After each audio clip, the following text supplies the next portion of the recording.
President Abdel Fattah al-Sisi witnessed the admission examinations for the new cadets at the Military Academy headquarters. President al-Sisi was received by the Minister of Defense and Military Production, Lieutenant General Mohammed Zaki. The President reviewed all the information and the data concerning the students and the degrees that they attained in various exams. President al-Sisi also held discussions with the cadets about the ongoing regional and the international issues.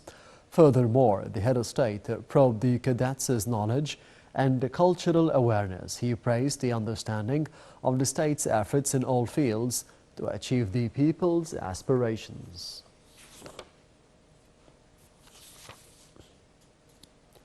Prime Minister Mustafa Madbouli said that he is following up on a weekly basis what is being achieved at the Grand Egyptian Museum during the upcoming period to inaugurate it as soon as possible. This came during an inspection tour made by Madbouli at the Grand Egyptian Museum to follow up on the developments of the project and the pace of work at a number of its departments. The Prime Minister toured the interactive exhibition of the Golden King Tutankhamun, in which the latest digital technology is being used. After visiting the Grand Museum, Prime Minister Madbouli inspected the Old Egypt area to follow up on the pace of work of the Fustat Park project.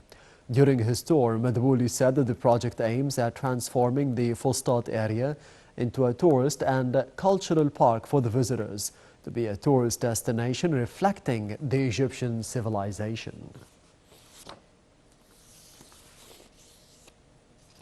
Diya Rashwan, the head of the Egyptian State Information Services, said that Egypt renews its deep regret for breaking the week-long humanitarian truce in the Gaza Strip.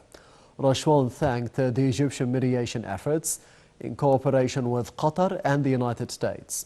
According to Rashwan, the truce succeeded in releasing 240 Palestinian women and children and 22 people of different nationalities that were detained in the Gaza Strip. Rashwan added that Egypt is currently doing its utmost efforts with the partners in order to return to the truce as soon as possible and reach an ultimate ceasefire.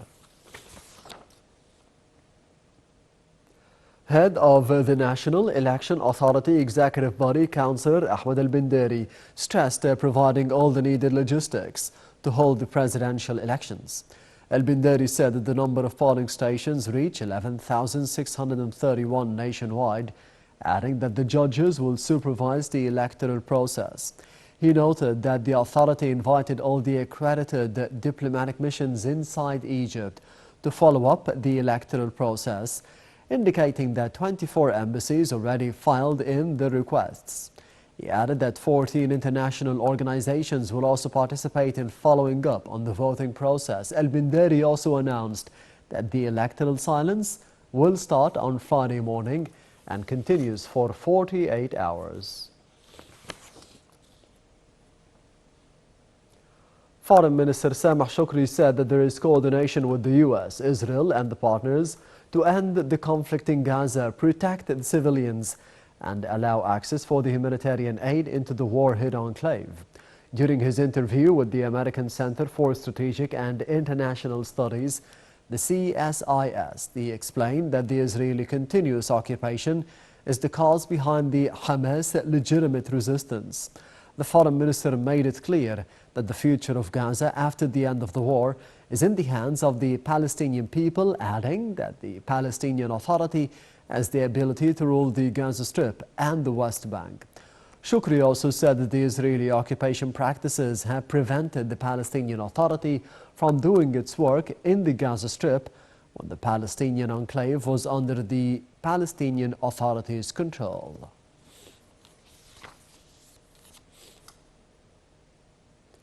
Foreign Minister Sameh Shoukry also renewed the Egyptian complete rejection of the attempts to force displacement of the Palestinians outside their homeland. During a phone call with the UN chief Antonio Guterres, the top diplomat stressed the significance of reaching humanitarian ceasefire in a way that allows the safe distribution of enough aid to the Strip. For his part, Guterres appreciated the Egyptian role in dealing with the deteriorating situation in the Strip. Earlier, the United Nations chief urged the UN Security Council to use its clout to avert a humanitarian catastrophe in Gaza. On the sidelines of the third edition of Egypt Defense Expo, the EDEX 2023, top military commanders held bilateral meetings with a number of military commanders and representatives of the international defense companies. EDEX showcases the latest machinery, equipment and technologies in defense, security and military fields with the participation of 400 leading Egyptian and global corporations. The expo attracts 35,000 military personnel, officials, industry professionals, and visitors from around the world.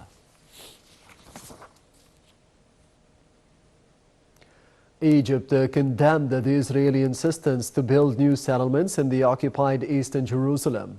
In a statement, the Foreign Ministry asserted the Egyptian rejection for the Israeli settlement policies on all the occupied Palestinian territories. The statement also declined the Israeli continuous attempts to violate the current legal and historical status of Palestine, seeking to divide its territories. On another front, North Sinai Governorate resumed receiving humanitarian aid in preparation to be entering through the Rafah border crossing. According to the Egyptian sources, 37 ambulances, 788 tons of fuel, 4,000 tons of medicines and 17,000 tons of food have entered through the Rafah border crossing.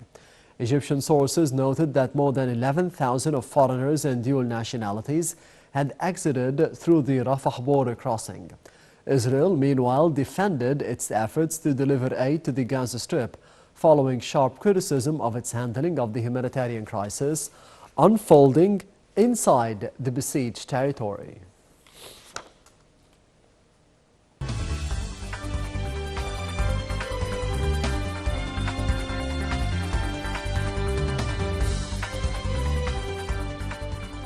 The Central Bank of Egypt announced that the foreign reserves rose to $35.173 billion at the end of November of 2023 compared to about $35.102 billion at the end of October 2023, an increase of $71 million.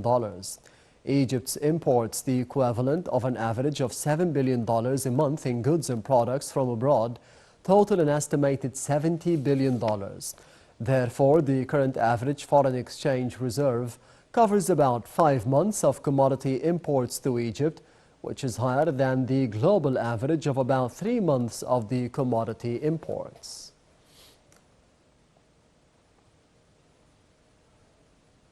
During her participation in the COP28 climate summit in Dubai, Minister of International Cooperation Rania Al-Mashat held a series of meetings with the chairpersons of the international finance institutions and the representatives of the development partners. Al-Mashat met with the heads of the European Bank, the Asian Infrastructure Investment Bank, and the African Development Bank to review the means of enhancing the joint cooperation to face the climate change repercussions. Talks also focused on means of pushing forward green transition through implementing mega energy projects. On the sidelines of the COP28 in Dubai, Minister of Petroleum and Mineral Resources Tariq Al-Mulla reviewed with the Australian Minister of Climate Work means of activating cooperation in the mining field. Both sides hailed the current bilateral cooperation and the distinguished ties, stressing the importance of expanding green activities and investments to reduce the emissions and to depend on the renewable energy resources. Egypt's stock market indices collectively declined during Thursday's trading session, being affected by selling operations by the local institutes and the local Arab and foreign investors. The main EGX 30 index lost 0.1% to close at 24,357 points. The equal weighted index, the EGX 70, and the more expanded EGX 100 were also down by 1 and 2.1% respectively.